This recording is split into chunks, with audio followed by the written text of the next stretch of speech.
Hello दोस्तों, नमस्कार, good morning. आप सभी का स्वागत है आपके अपने यूट्यूब चैनल स्टडी विद पीरू पर। तो दोस्तों बताएंगे आप सब लोग कैसे हैं। आशा करती हूँ बहुत ही अच्छे होंगे। तो दोस्तों जैसे कि आपको पता है, ये हमारा हिंदी का सेकंड प्रैक्टिस सेट है और इसका फर्स्ट प्रैक्टिस सेट हम डाल चुके हैं।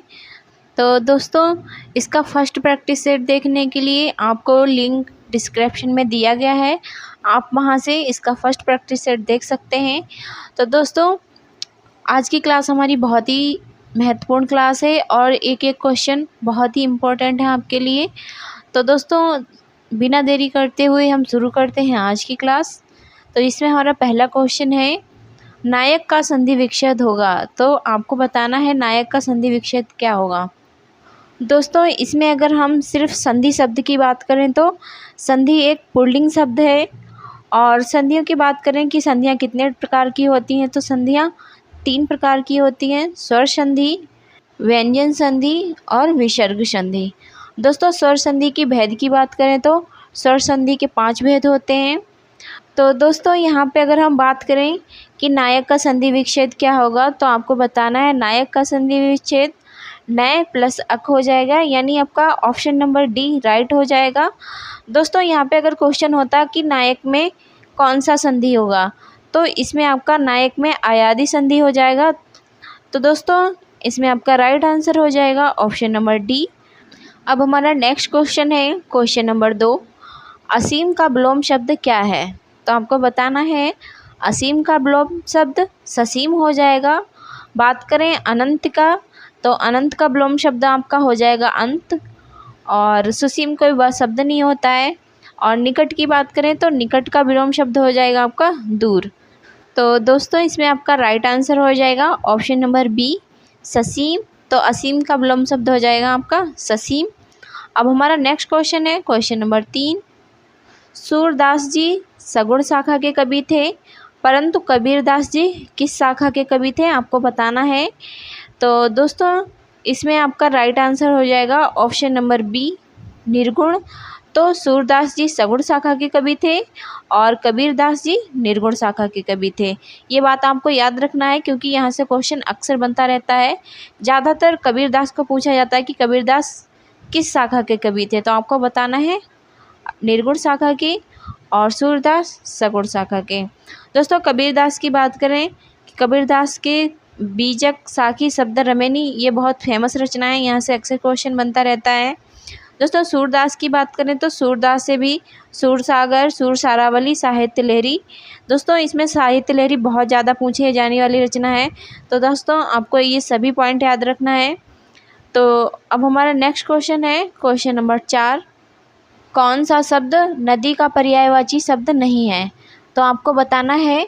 तो दोस्तों यहाँ पे नहीं को आप अंडरलाइन कर लेंगे क्योंकि ये यहाँ पे नहीं और है ये बहुत कन्फ्यूजन रख करता है, यहाँ से क्वेश्चन गलत भी हो जाते हैं। तो आपको पहले नहीं को अंडरलाइन कर लेना है। अब इसमें पूछा गया है कि कौन सा शब्द नदी का पर्यायवाची नहीं है। तो दोस्तों अपंगा, सरिता, कसार, प्रवाहिनी। तो दोस्तों इनमें से आपका कसार नहीं होगा और बाकी ये सभी नदी के पर्यायवाची हैं, जिसमें कसार आपका झील या कहें सरोवर का पर्यायवाची है। तो दोस्तों इसमें आपका राइट आंसर हो जाएगा option number D Kasar. Kasar आपका झील का पर्यायवाची है। अब हमारा नेक्स्ट क्वेश्चन है क्वेश्चन नंबर 5, बादल का पर्यायवाची शब्द नहीं है। तो दोस्तों इसमें आपके 3 ऑप्शन होंगे जो बादल के पर्यायवाची हैं, एक आपका इससे भिन्न है। तो आपको बताना है कौन सा शब्द जो बादल का पर्यायवाची नहीं है। तो दोस्तों इसमें हम बात करें अब्र, बारिद, जीमूत, ये सभी बादल के पर्यायवाची हैं। और इसमें मरकट आपका ये बंदर का पर्यायवाची है। तो आपको याद रखना है इसमें आपका ऑप्शन नंबर डी राइट हो जाएगा और ये बाकी सभी बादल के पर्यायवाची हैं। तो नहीं पूछा गया तो आपका ऑप्शन नंबर डी राइट हो जाएगा। अब हमारा नेक्स्ट क्वेश्चन है क्वेश्चन नंबर 6, जंगल में लगी आग कहलाती है। तो आपको बताना है जो जंगल में आग लगती है उसे क्या कहते हैं। दोस्तों जंगल वाली जो आग लगती है उसको दावानल कहते हैं। तो इसमें आपका राइट आंसर हो जाएगा ऑप्शन नंबर बी दावानल। अब हमारा नेक्स्ट क्वेश्चन है क्वेश्चन नंबर 7, जिसके पास कुछ ना हो उसे कहेंगे।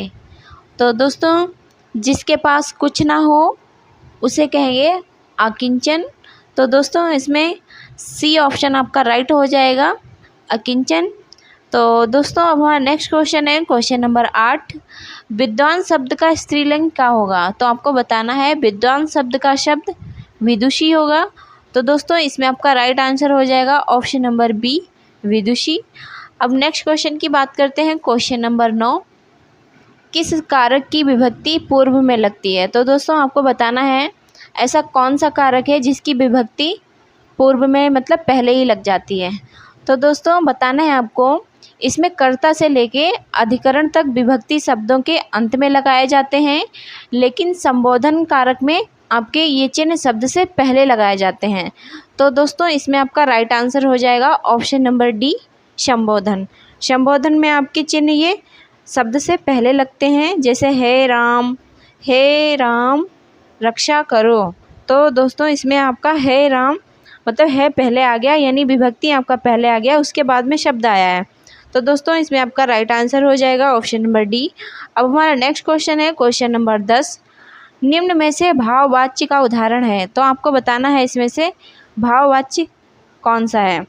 दोस्तों हम वाच्य की बात करें, जिस वाक्य में क्रिया पुरुष लिंग और वचनकर्ता के अनुसार ना होकर सदैव अन्य पुरुष यानी पुल्लिंग या एक वचन में हो, तब भाववाच्य का प्रयोग होता है।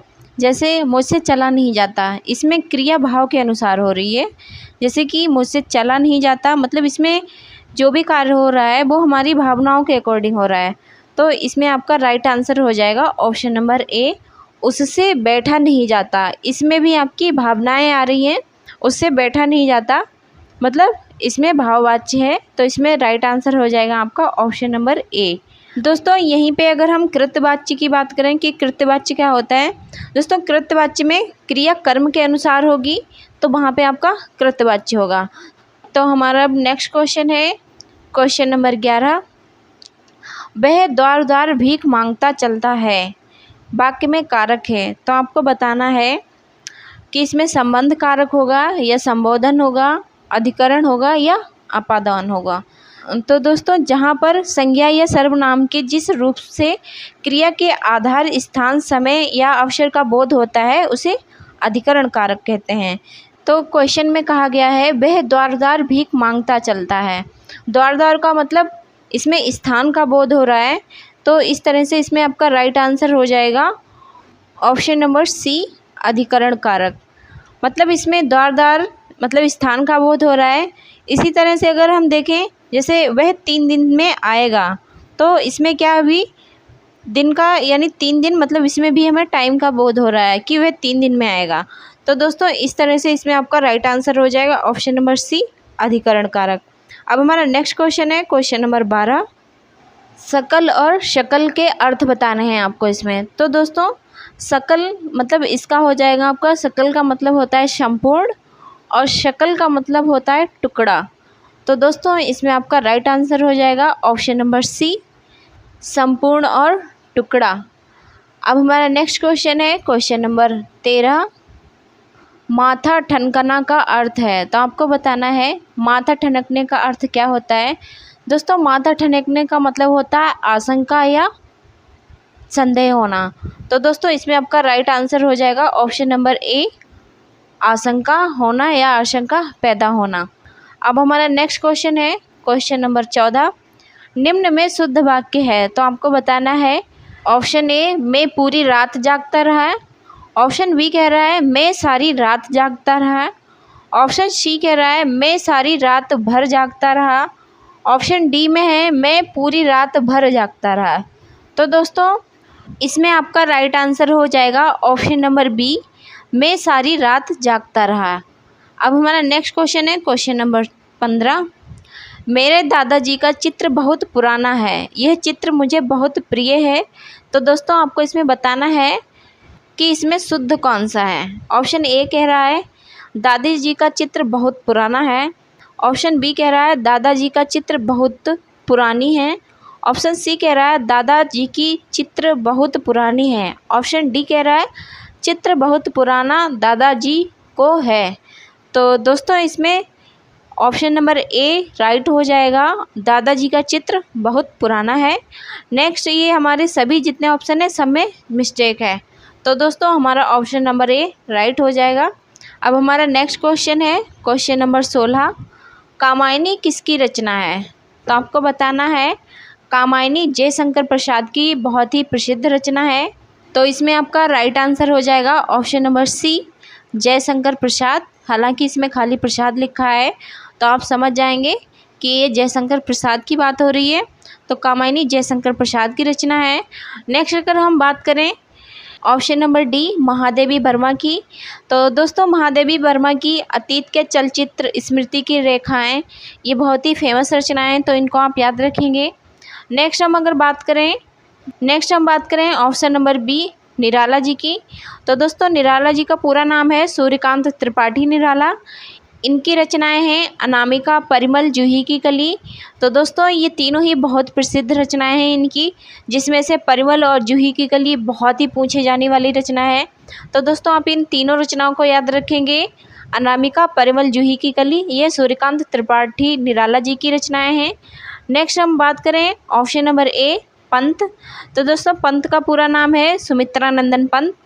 इनकी ग्रंथि, स्वर्णधूलि, गुंजन, ये बहुत ही प्रसिद्ध रचनाएं हैं, जिसमें स्वर्णधूलि आपकी काफ़ी पूछे जाने वाली रचना है, तो आप याद रखेंगे।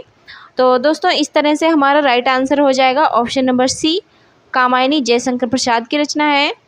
नेक्स्ट हम देखते हैं क्वेश्चन नंबर 17, उर्मिला किसकी रचना है? तो दोस्तों आपको बताना है उर्मिला बालकृष्ण शर्मा नवीन की रचना है।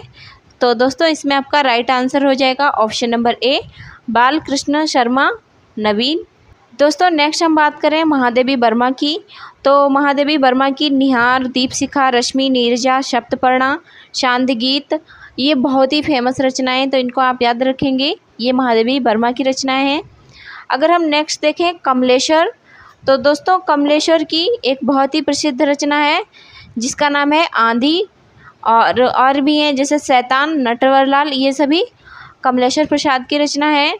नेक्स्ट हम बात करें धर्मवीर भारती की, इनकी गुनाहों का देवता, सूरज का सातवां घोड़ा, अंधा युग, ये बहुत ही फेमस रचना है, जिसमें से इनका गुनाहों का देवता बहुत ही पूछे जाने वाली रचना है, तो आपको याद रखना है।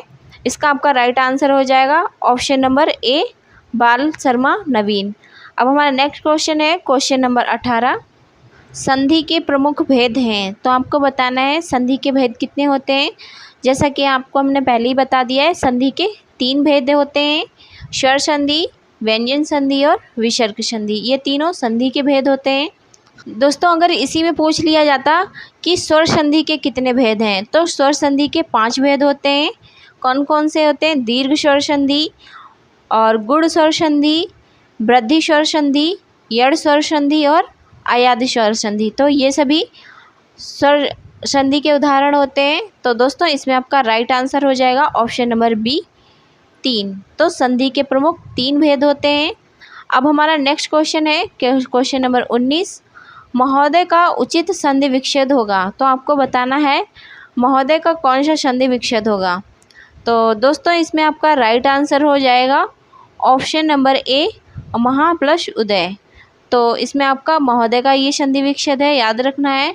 नेक्स्ट क्वेश्चन है हमारा क्वेश्चन नंबर 20, उसका हृदय इतना कोमल है कि मित्र तो क्या वह अपने डेडेस को भी चोट नहीं पहुंचा सकता। तो दोस्तों आपको बताना है कि इसमें क्या शब्द है जो आना है। तो दोस्तों इसमें आपको वाक्य को पूरा करना है, जैसा कि उसका हृदय इतना कोमल है कि वह अपने मित्र तो क्या अपने शत्रु को भी चोट नहीं पहुंचा सकता। तो दोस्तों इसमें आपका राइट आंसर हो जाएगा ऑप्शन नंबर बी, शत्रु। अब हमारा नेक्स्ट क्वेश्चन है क्वेश्चन नंबर 21, हिमालय का कौन सा शब्द पर्यायवाची नहीं है। तो दोस्तों इसमें भी आपको नहीं को अंडरलाइन करना है और देखना है हिमालय का कौन सा शब्द पर्यायवाची नहीं है। तो दोस्तों इसमें गिरिराज, हिमाद्री, शैलेंद्र और धरणीधर। तो दोस्तों इसमें आपका गिरिराज, शैलेंद्र, हिमाद्री, ये तीनों हिमालय के पर्यायवाची हैं, और धरणीधर आपका ये पहाड़ का पर्यायवाची है। तो दोस्तों इसमें आपका राइट आंसर हो जाएगा ऑप्शन नंबर डी, धरणीधर। अब हम नेक्स्ट क्वेश्चन की बात करते हैं क्वेश्चन नंबर 22, जीतने की इच्छा रखने वाला कहलाता है। तो दोस्तों आपको बताना है जीतने की इच्छा रखने वाले को जिज्ञासु कहते हैं। तो इसमें आपका राइट आंसर हो जाएगा ऑप्शन नंबर बी, जिज्ञासु। अब हम नेक्स्ट क्वेश्चन की बात करते हैं, क्वेश्चन नंबर 23। जो कठिनाई से तोड़ा या भेदा जा सके उसे क्या कहेंगे एक शब्द में। तो दोस्तों आपको बताना है दुर्भेद, अभेद, भेदनीय या भेद। तो दोस्तों इसमें आपका राइट आंसर हो जाएगा ऑप्शन नंबर ए, दुर्भेद। तो जो कठिनाई से तोड़ा या भेदा जा सके उसे दुर्भेद कहेंगे। अब हमारा नेक्स्ट क्वेश्चन है क्वेश्चन नंबर 24। एक का बहुवचन होगा, तो एक का बहुवचन हो जाएगा आपका अनेक। तो इसमें आपका राइट आंसर हो जाएगा ऑप्शन नंबर सी, अनेक। अब हमारा नेक्स्ट क्वेश्चन है क्वेश्चन नंबर 25। मैंने तो कुछ नहीं किया, वाक्य में तो व्याकरण की दृष्टि से क्या है आपको बताना है। क्रिया विशेषण है, कर्ता है, कारक है या निपात है। तो दोस्तों इसमें मैंने तो कुछ नहीं किया, इसमें तो आपका निपात है। तो दोस्तों निपात क्या होता है, निपात आपका संयोजक एवं विभाजक दोनों ही का ही काम करता है। तो जोड़ने का काम निपात करते हैं। जैसे मैंने तो कुछ नहीं किया, इसमें तो आपका मैं और कुछ नहीं किया को जोड़ रहा है, तो मैंने तो कुछ नहीं किया, इसमें आपका निपात है लगा है तो इसमें आपका राइट आंसर हो जाएगा ऑप्शन नंबर डी, मैंने तो कुछ नहीं किया मतलब तो निपात है आपका। नेक्स्ट क्वेश्चन है क्वेश्चन नंबर 26। राम वृक्ष बेनीपुरी की रचना है। तो आपको बताना है राम वृक्ष बेनीपुरी की कौन सी रचना है। तो दोस्तों इसमें आपका राइट आंसर हो जाएगा ऑप्शन नंबर ए, माटी की मूर्तें। ये आपके राम वृक्ष बेनीपुरी की रचना है। दोस्तों अतीत के चलचित्र की बात करें तो ये आपका महादेवी वर्मा की रचना है। मेरी कौन सुनेगा, ये आपका कांति मोहन की रचना है। और नेक्स्ट है पथ के साथी, ये आपकी महादेवी की रचना है। तो आपको याद रखना है माटी की मूर्ति राम वृक्ष बेनीपुरी की रचना है। तो दोस्तों इसमें आपका राइट आंसर हो जाएगा ऑप्शन नंबर ए। अब हमारा नेक्स्ट क्वेश्चन है क्वेश्चन नंबर 27। कौन सा उपन्यास हजारी प्रसाद द्विवेदी जी का है। तो दोस्तों आपको बताना है हजारी प्रसाद द्विवेदी का उपन्यास कौन सा है। तो दोस्तों इसमें आपका राइट आंसर हो जाएगा ऑप्शन नंबर बी, बाणभट्ट की आत्मकथा। ये हजारी प्रसाद द्विवेदी का उपन्यास है। और नेक्स्ट हम देखें अज्ञातवास। तो दोस्तों अज्ञातवास आपका श्रीलाल शुक्ला का उपन्यास है। और मेला आंचल ये आपका फणीश्वरनाथ रेणु का उपन्यास है। नेक्स्ट अगर हम बात करें गुनाहों का देवता, ये धर्मवीर भारती का है। तो दोस्तों इसमें आपका राइट आंसर हो जाएगा ऑप्शन नंबर बी। अब हमारा नेक्स्ट क्वेश्चन है क्वेश्चन नंबर 28। ध्यानपूर्वक शब्द है। तो दोस्तों आपको बताना है ध्यानपूर्वक शब्द कैसा है। तो दोस्तों इसमें आपका राइट आंसर हो जाएगा ऑप्शन नंबर डी, रीतिवाचक क्रिया विशेषण। तो दोस्तों ध्यानपूर्वक शब्द रीतिवाचक क्रिया विशेषण शब्द है। दोस्तों बात करें रीतिवाचक, तो रीतिवाचक क्रिया विशेषण वे होते हैं जो क्रिया के विशेषण शब्द क्रिया के घटित होने के तरीके या रीतिवाचक से संबंधित विशेषता का ज्ञान बताते हैं, उन्हें रीतिवाचक क्रिया विशेषण कहते हैं। तो इस तरह से आपका राइट आंसर हो जाएगा ऑप्शन नंबर डी। अब हमारा नेक्स्ट क्वेश्चन है क्वेश्चन नंबर 29। निम्नांकित में अविकारी शब्द है। तो दोस्तों आपको बताना है इन चारों ऑप्शन में से अविकारी शब्द कौन सा है। दोस्तों नारी, समूहवाचन, परंतु, जातिवाचक। तो इसमें आपका परंतु अविकारी शब्द है। दोस्तों अविकारी शब्द किन्हें कहते हैं, वे शब्द जिन्हें लिंग, वचन, काल व कारक के अनुसार बदला ना जा सके उन्हें अविकारी शब्द कहते हैं। और जैसे अब, कब, क्यों, पर, लेकिन, शीघ्र, इन सभी शब्दों को अविकारी शब्द कहते हैं। तो दोस्तों इसमें आपका राइट आंसर हो जाएगा ऑप्शन नंबर सी। अब हमारा नेक्स्ट क्वेश्चन है क्वेश्चन नंबर 30, जो कि आज के सेशन का लास्ट क्वेश्चन है। बेरिश्ता बनाते थे तो तोड़ते नहीं थे। तो आपको बताना है इस वाक्य में संज्ञा है, सर्वनाम है, समुच्चय बोधक है या विस्मय बोधक है। तो दोस्तों आपको बताना है बेरिश्ता बनाते थे तो तोड़ते नहीं थे, इसमें आपका समुच्चय बोधक है। दोस्तों बात करें कि समुच्चय बोधक किसे कहते हैं, तो समुच्चय बोधक को दूसरे शब्दों में योजक भी कहा जाता है, जैसे तब, वरना, इसलिए, क्योंकि। तो ये सभी समुच्चय बोधक के उदाहरण हैं। दोस्तों बात करें समुच्चय बोधक, जो शब्द दो या दो से अधिक वाक्यों को जोड़ने वाले हैं, ऐसे शब्दों को समुच्चय बोधक शब्द कहा जाता है। तो दोस्तों इसमें आपका राइट आंसर हो जाएगा ऑप्शन नंबर सी, समुच्चय बोधक। तो ये था हमारे आज के सेशन का लास्ट क्वेश्चन। तो दोस्तों आपको बताना है आज की क्लास कैसी लगी। दोस्तों अगर आपको क्लास पसंद आए तो अपने दोस्तों में शेयर करें, और अगर हमारे चैनल पर आप नए हैं तो हमारे चैनल को सब्सक्राइब करें और वीडियो पर लाइक कमेंट ज़रूर करें। तो दोस्तों आपको फीडबैक ज़रूर देना है हमारी आज की क्लास कैसी लगी। दोस्तों अगर आपने इसके पहले पार्ट को नहीं देखा है तो आप प्रैक्टिस सेट 1 को ज़रूर देखें, जो कि डिस्क्रिप्शन बॉक्स में इसकी लिंक दी गई है। तो दोस्तों मिलते हैं आपको नेक्स्ट क्लास में। जब तक के लिए पढ़ते रहिए, खुश रहिए, मस्त रहिए और अपने माँ बाप का नाम रोशन करते रहिए। तो इसी के साथ जय हिंद, जय भारत, वंदे मातरम। Thank you class.